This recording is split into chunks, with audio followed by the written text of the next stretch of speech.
নমস্কার। শ্রীমদ্ ভাগবত অষ্টম স্কন্দ সপ্তম অধ্যায় বর্তমান ও ভবিষ্যৎ মন্বন্তর বর্ণনা।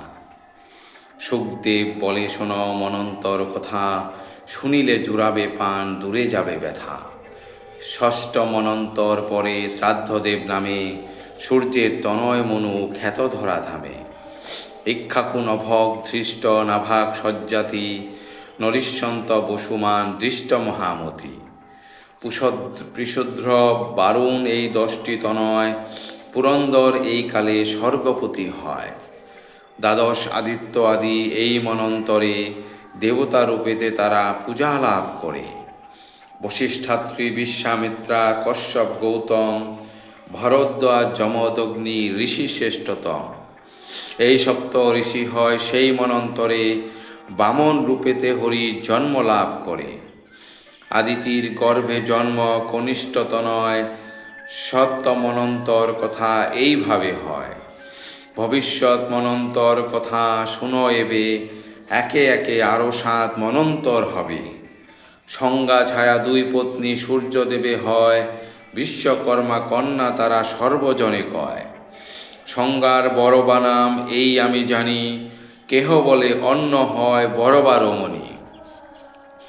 সংজ্ঞার সন্তান 3 যমুনা ও যম, শ্রাদ্ধদেব নামে হয় পরম ব্রতন। সাবর্ণী নামেতে পুত্র তপতি দুহিতা, ছায়ার গর্ভেতে জন্মে এই সত্য কথা। তপতির স্বামী হয় নাম সম্বরণ, সূর্যপুত্র শনি হয় তৃতীয় নন্দন। অশ্বিনী কুমারদ্বয় বড়বা তনয়, এইভাবে হয় সূর্য বংশ পরিচয়। অনন্তর মনন্তর কথা শুনে যাবে, সাবর্ণী অষ্টম মনু হইবেন যবে। এই মনন্তরে হরি সার্বভৌম নামে, ইন্দ্র হতে বলিরাজে দিবে স্বর্গধামে। নামেতে দক্ষ সাবর্ণী বরুণ তনয়, নবম হইতে হইবে মনু একথা নিশ্চয়।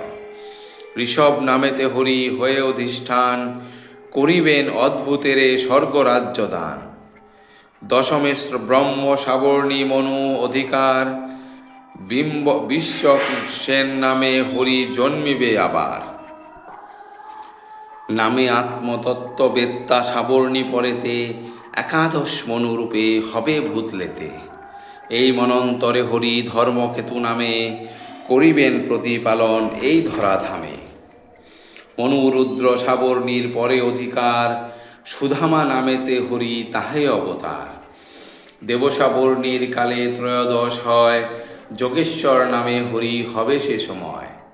নামেতে ইন্দ্র সাবর্ণী মনু চতুর্দশ, বৃহদ্ভানু নামে হরি লভিবেন যশ। লুপ্ত হলে বেদ 4 যুগ অবসানে, উদ্ধার হইবে পুনঃ ঋষির সন্ধানে। যুগ ধর্ম মনুগণ করেন প্রচার, প্রজার পালন করে পুত্রগণ তার। অতীত আগামী যত মনন্তর কথা, তোমার নিকট রাজা বর্ণিনু সর্বথা। চতুর্দশ মনন্তরে 1 কল্প হয়, কত যুগ ব্যাপী সেই কল্প পরিচয়। ভগবান সর্বযুগে হয়ে অবতার, সত্য ধর্ম দ্বারা করে জীবের উদ্ধার। সুবোধ কহিল সুখে ভাগবত কথা, উপজয় যাহে শান্তি দূরে যায় ব্যথা। ইতি বর্তমান ও ভবিষ্যৎ মনন্তর বর্ণনা সমাপ্ত। অষ্টম অধ্যায় মল্লাদির পৃথক পৃথক কার্যাদি। পরীক্ষিত বলে, গুরু কোন মনন্তরে, বল মোরে কোন জন কোন কার্য করে। সুখদেব বলে, শুনো নৃপতিভূষণ, মনু মনু পুত্র কথা বর্ণিব এখন। শ্রীহরি আদেশে সবে যত কার্য করে, কারো সাধ্য নাহি অন্য কিছু করিবারে। অজিত ঋষভ যজ্ঞ আদি অবতার, কার্যে সবে করে তার আদেশ অনুসার। স্বয়ম্ভুব সরচিষ সাবর্ণাদি মনু, ঈশ্বর আদেশে তারা পাত করে তনু। 4 যুগ অবসানে বেদলুপ্ত হলে, ঋষিগণ সমুদ্ধার করে যথাকালে।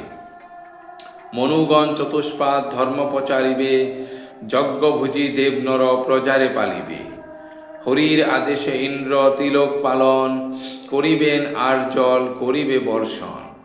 সনকাদি রূপে তবে নিজে ভগবান, সিদ্ধরূপে করিবেন বিতরণ জ্ঞান।